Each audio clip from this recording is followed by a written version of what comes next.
Hey lovely wild hearts, how you doing? I was prompted to jump on here today and share with you my art journal, which I did talk about in my March energy reading. So if you haven't seen that video, go back and watch it because it might be relevant to you. Um, Hello, how are you doing? Let's say hello and get that bit out of the way. I'm Lisa, I'm an HSP, I'm an intuitive coach and writer, and I help highly sensitives and empaths to journal with tarot cards to unlock your intuitive and creative gifts so you can discover your true voice.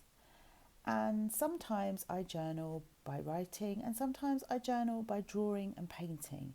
And I'm not the best painter in the world, but the point of getting creative is to access the inner child where your joy and creativity live. Your inner child is an energy that lives inside of you, and she holds those gifts, those creative, intuitive gifts. And many of us may poo-poo the word inner child and think, oh, that's some old spiritual claptrap, or it feels a bit awkward and a bit silly to be childlike because I'm an adult now. I actually think the adults that say that are the ones that need to connect to their inner child the most, because the child who wasn't allowed to play and be silly and have fun will struggle as an adult to kind of loosen up and let go, to get messy. So this painting in my journal is like messy play. Let me just show you, if I just pull this back a bit, the camera back a bit, so you can see the whole page, because we're going to do a reading on this today. Let me see if I can lift that up a bit. There we go. And as you can see, I'm not Picasso, but I did have so much fun creating this double spread in my art journal. I have actually shared stuff in my art journal before. I cut stuff out of magazines, and I just, what my inner child, there she is, likes to share with me.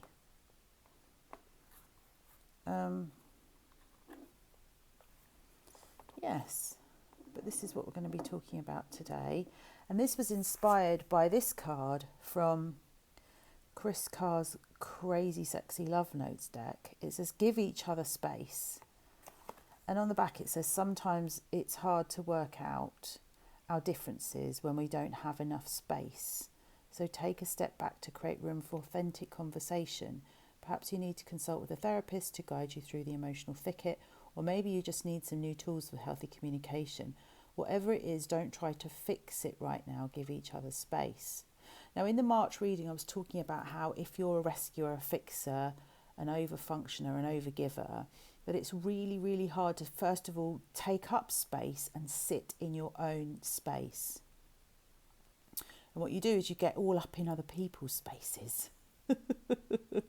Maybe you give unsolicited advice. Maybe you second guess their needs or fill in the gaps for them. You know, those people that kind of go, oh, I'm really hungry. And then you go, oh, that's all right, I'll just whip you up a dinner.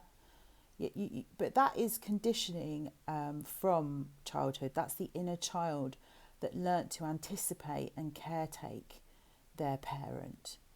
So I don't know what comes up for you when you think about sitting in your own space and taking up space in the world.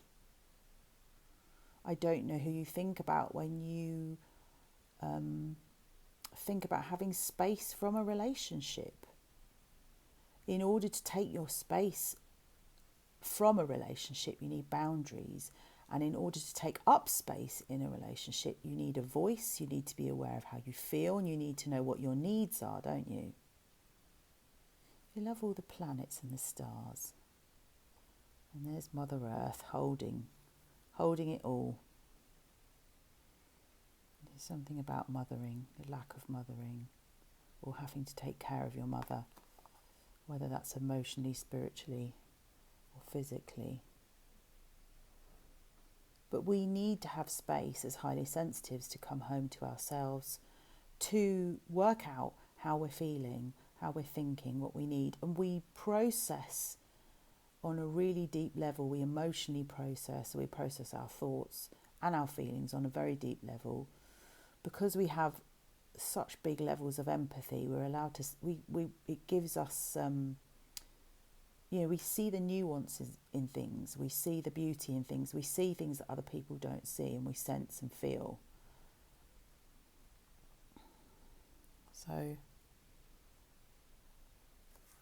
So yes, I basically, the way I created this was with my fingers and some water and some block paints. So I've got a palette of block paints, and I just dip my finger in, and then I just smush all over the page, and then I dry it off with my hairdryer, and then I just went over it with a white pen, and then I did this bit here in a black Sharpie. But there is something, isn't there, about detaching with love. There is definitely something about detaching with love. Those of us that don't like being on our own find it hard to separate out from others. Those of us that were enmeshed with our mother find it hard to separate out, because we weren't allowed to individuate and have a separate sense of self, which means that we feel unsafe if we're not all up in other people's stuff. We feel unsafe if we stop and slow down and rest. We feel unsafe if we have to take up space in a relationship, because that relationship when we were a kid was always about our parent. So I'm going to pull this back now again, and I'm going to start pulling some cards. Let's just put that there, so that's a nice background for the cards to sit on, isn't it? Right, so we got that one there. We'll pop that one there. So I've pulled some cards off camera, so I've got a little stack of cards for us to work through together, so we can talk this energy through. Peace. Yes, there's something about wanting peace. So if you want peace inside of you, or if you want peace outside of you, you want peace in a relationship, you first of all have to create it inside of you, don't you? Are you in relationships that are peaceful, or are you in relationships that are high conflict, that are hard work, that are full of drama, that are full of crises? High conflict relationships are toxic, and they're very, very wearing on the nervous system. People who don't know how to regulate their own feelings can inflict a lot of pain on other people, and they can also be highly manipulative and have an expectation from other people. So what or who is disturbing your peace right now? And whatever it is, I suggest that you take space from it, that you remove yourself from the situation. See, when you were a kid, you didn't have that choice. You couldn't get away. You had to stay there. You had to stay there and endure it. So your coping strategy was to placate, was to fawn, was to friend, was to fulfill the wishes of the other person and meet all of their needs and demands. But now you're an adult, that fawn response is going to render you invisible. You're not going to be seen in those kind of relationships. And we do tend to replicate the relationships that we had with our caregivers when we were kids. So we call that compulsion repetition. And that is the trauma inside of us that we're acting out with other people.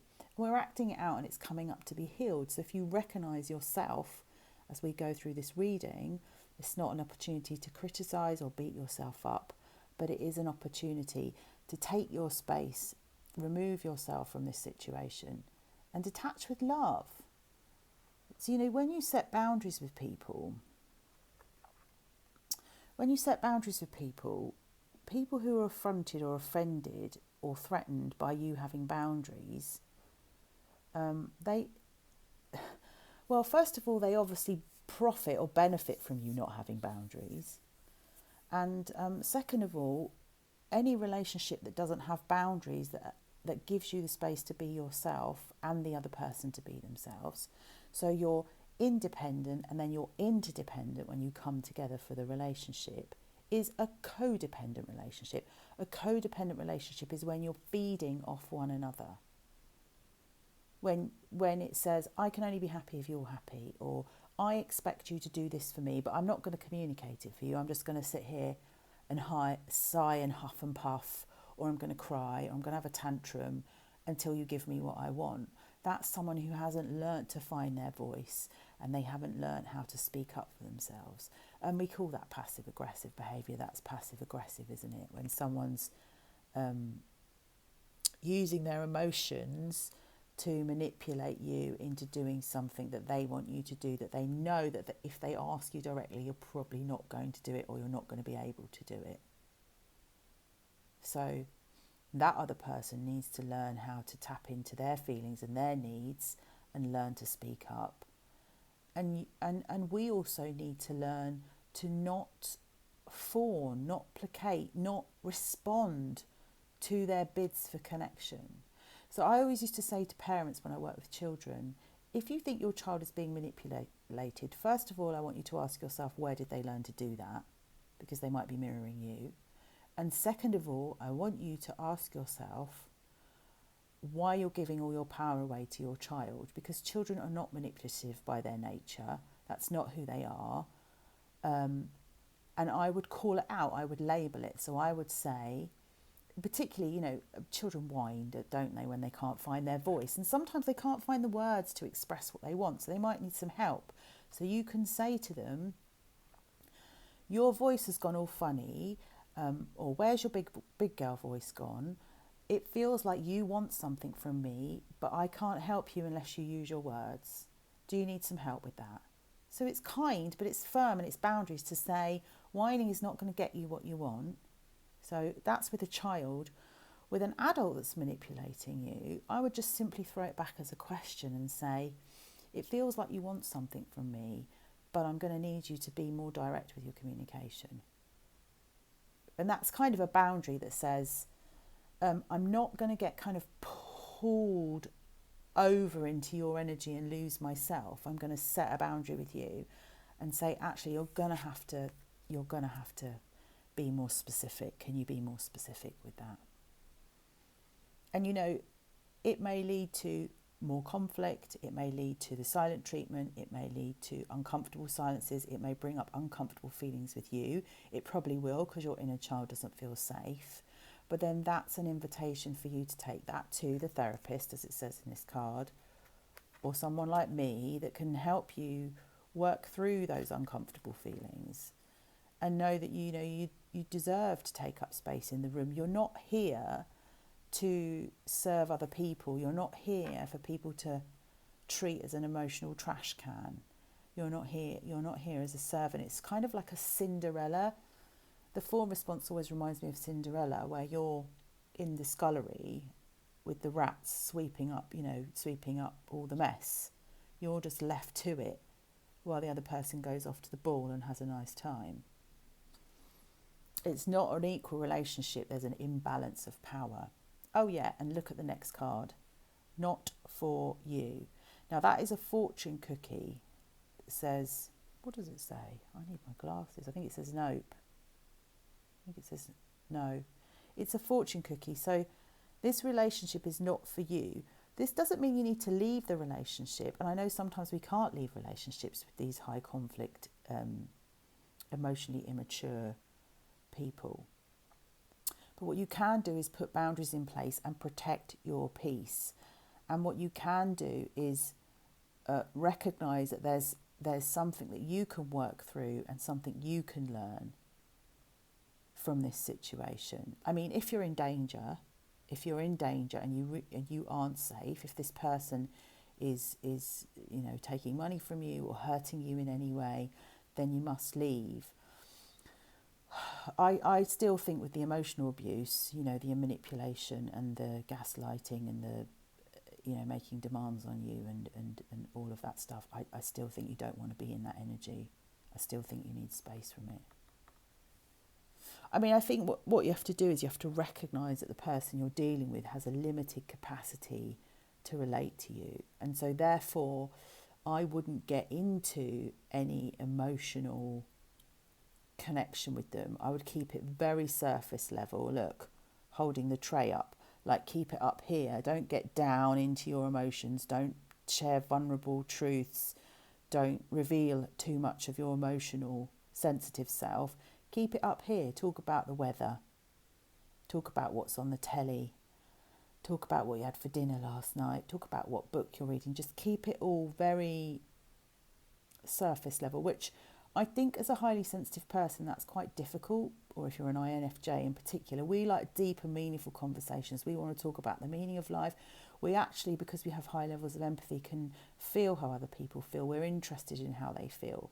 But when someone is using your empathy against you, so they're using it for their own advantage, that's called motivational empathy, and it's manipulative.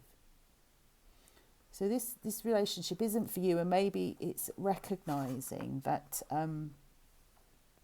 the relationship is limited in its ability, and it won't give you what you want. It won't emotionally nurture and fulfil you. But then maybe you've got other relationships like that in your life, and that's okay.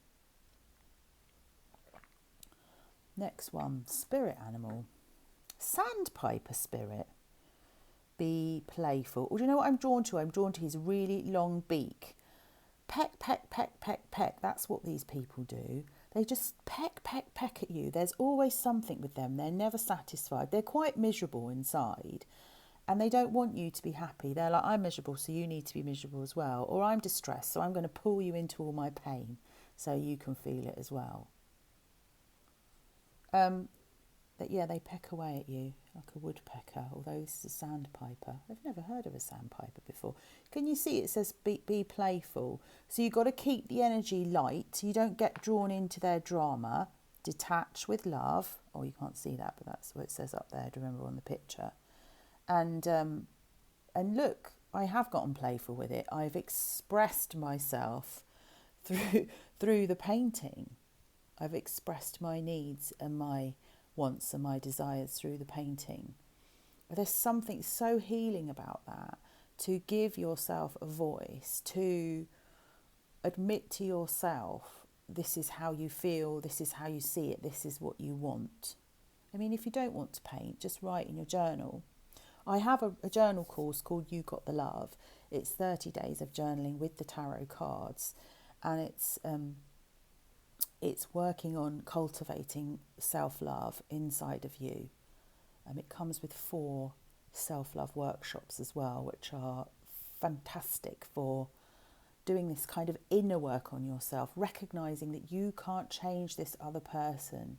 You can't change them. You can only set boundaries, protect your peace, keep the relationship light and fluffy, superficial, if you like, recognising the other person has limited capabilities. And I would just limit the time you spend with them as well. I'd add that into the mix. I'd say, go to visit them so that you can get in the car and drive or walk away.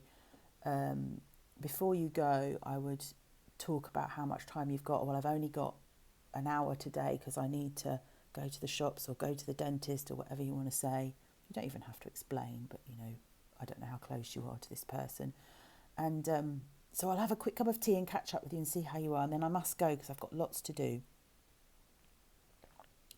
And then you don't have to sit in their misery for hours on end and get caught up. And if before you go, you set those intentions in your mind. So I would set those intentions. So I used to, on driving to a family occasion gathering, I would talk to my steering wheel and I'd say, right, we're not going to talk about this. And if they mention that, I'm going to back that off.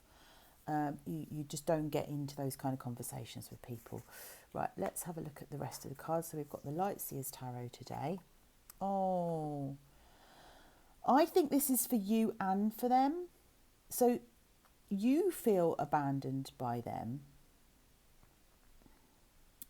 or victimised, attacked by them because of the way that they are. This is your inner child, really. This is the inner child. And they feel abandoned by you because they have an expectation that you're going to meet their every whim, need. Some of them want you to breathe for them. They won't do anything by themselves. That's because they have a lot of trauma inside of them. And I mean, people describe them as needy, and that feels unkind. They're not needy. Their inner child had to go into a state of collapse and total shutdown, which almost appears to be like a learned helplessness. And so by kind of playing the victim when they were a kid, that's how they got attention, because they had to completely shut down.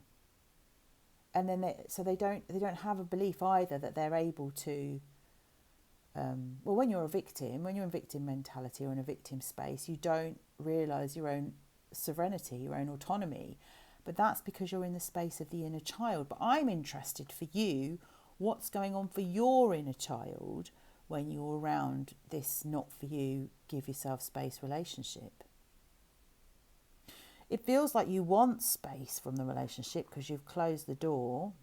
Or do you feel trapped in the relationship by all the demands and the emotional turmoil of the other person?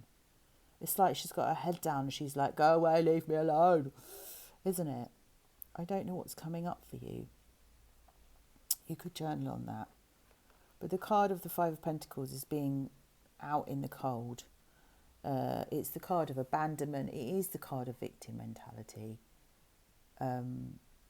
I think we have to be careful with that word, because when we're in the inner child space, the inner child was a victim, and then separating that out and saying, but I'm an adult now and I have choices and I need to recognise that it's on me to take care of myself. Oh gosh, 8 of Cups, walking away. It is quite possible then that some of you will want to walk away. Or maybe some of you just feel like you need, again, it's creating that space. You need to get away from this connection, which is quite fiery. Look, in that bowl. It's quite fiery, isn't it? That's not your fire to put out. That's not your drama. That's not your stuff. There's another bowl over here that's like sinking into the water. It literally is like a swampland that just kind of sucks you in and drains you. She's walking towards the light, towards the positive energy, towards the love, towards where she's seen and appreciated and valued for who she is, not in this kind of swampland. Yeah. I mean, I can't tell you whether you stay or leave in a relationship, nor should a tarot reading on the internet. But I think the reason I'm telling this story and pulling these cards, because I think it's interesting to get insights into how these images and how my words land and how that speaks to you. And if your intuition is resonating with what I'm saying, then it's something you need to discuss with a therapist, or you need to take your space and go and journal on and introspect and think about what you really, really want. And if it doesn't resonate with you, then this one today is not your reading, is it? Not your reading. Okay, so now we've got the moon. The moon is the card of the unknown. It's also the card of the mother. And it's also the card of fear. She's drowning in that water. So this reminds me of the other person is drowning in their feelings, and they can't regulate themselves. So that's why you're codependently attached to one another. Gone into this space of kind of like learned helplessness. But actually, as I said before, when you feel like you're being emotionally manipulated, what you need to do is name it. So you shine a light on it. So the moon shines on it and says, hey, you're doing that thing again. Do you recognise you're doing it? It's not to judge or criticise. It's to say, when you do that, I feel like you're expecting that from me. And I can't give you that, because that doesn't feel like that's something I should be doing when you can do it for yourself. I mean, really, this mermaid hasn't learned how to swim, has she? That's the analogy. And in terms of emotional literacy and intelligence, this mermaid hasn't learned how to be with herself. So she is dependent on other people to regulate her emotions, or maybe even to reflect her emotions back to her or validate them. But that's all something that needs to be worked through with a therapist, with a good trauma therapist. On the land here, we've got two walls. We've got black and white. This is making me think about thoughts and feelings for this person become very much about their warped reality and not what's actually happening. So if they feel something, which is probably a trigger from childhood that they're not aware of, they automatically think that that's truth, and then they, or they project their feelings onto you. They don't own their feelings, they project them onto you because they've got too many of them. Look, they're just drowning in them. But when we have a trauma mind, our mind tends to split into all good or all bad, the angel or the devil. And I don't know if this person does that to you. So 1 minute they've got you on a pedestal and they're telling you you're the best thing since sliced bread, and the next minute they've got the hump with you and they're not talking to you and you've royally pissed them off. And that's what we call splitting. And no one is all good or all bad. No one is. And what that does is that person then can demonise you in a heartbeat or tell you you're really good when things are going well, dependent on their mood. So then the relationship is very much based on how they're feeling from moment to moment. And quite frankly, look at the way that they're feeling. Their moods are shifting from minute to minute. So the reality that they're projecting onto you, whether you're a good or a bad person, is a false one.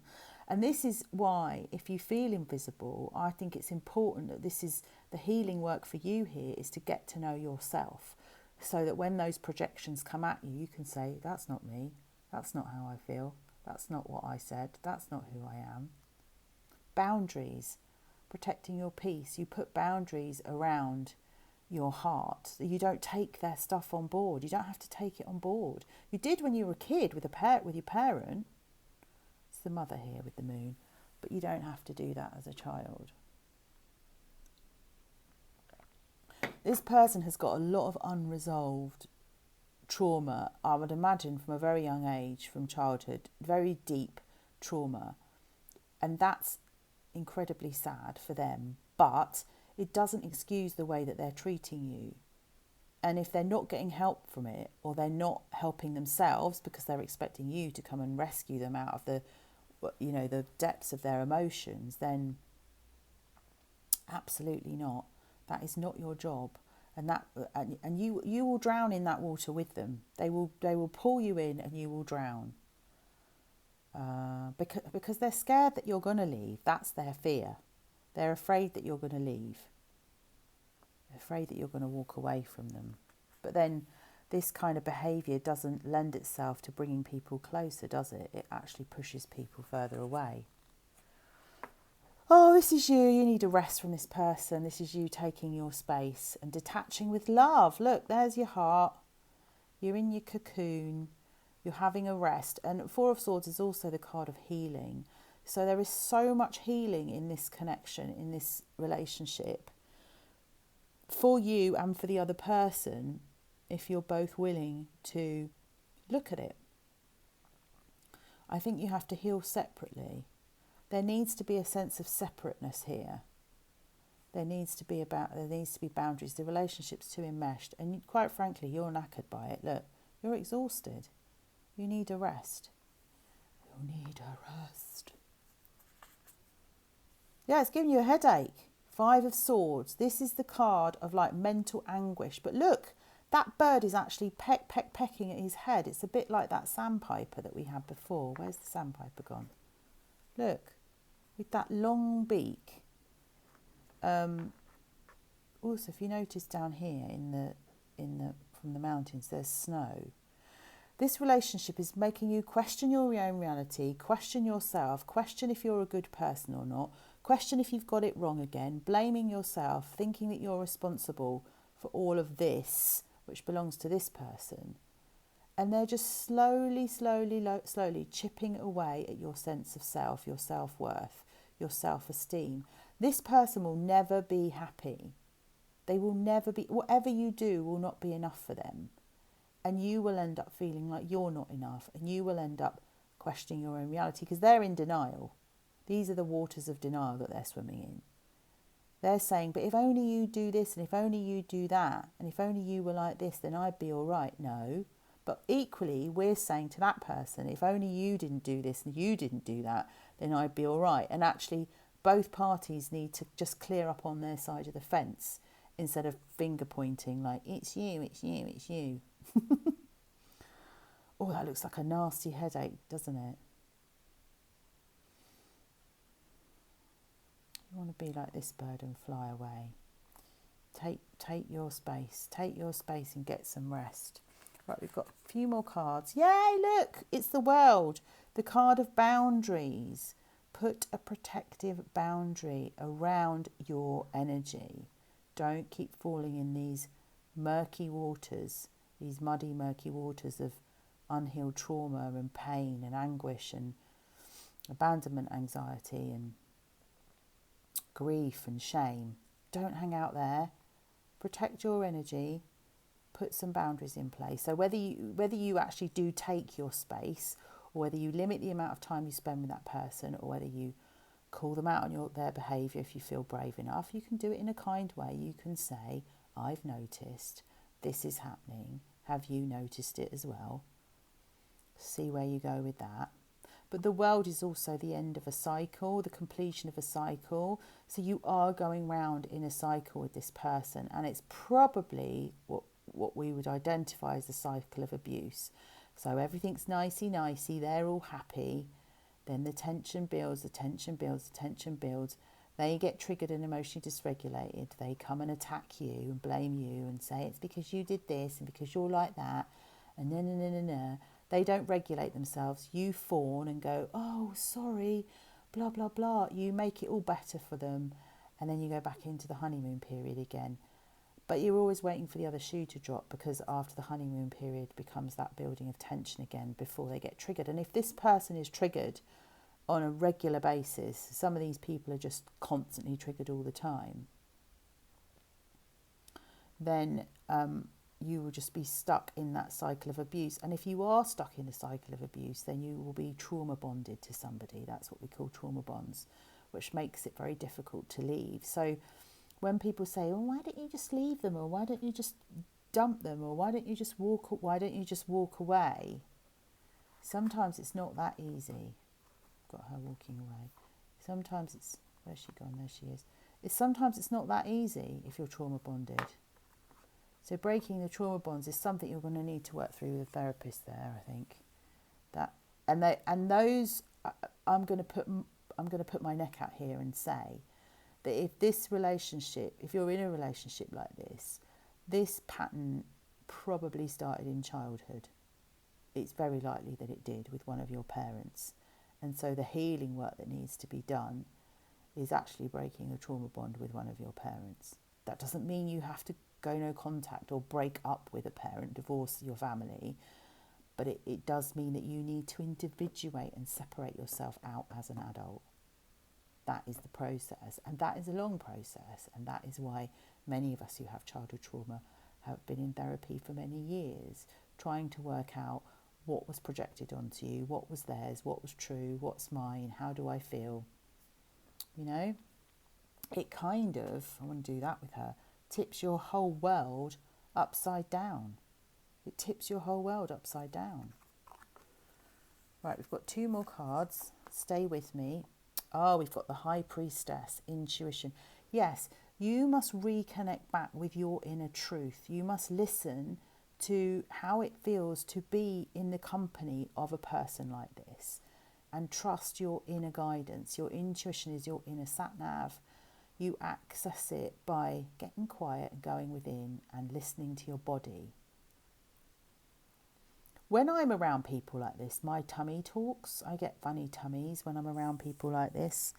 When I'm around people who are manipulating me and emotionally dumping on me, and it's not appropriate, I mean, not in my work, but in my personal life, I just watch myself go into a fawn response and then pull myself back and think, this is not your mum or your dad, and actually you need to get out of this situation because this is not emotionally safe.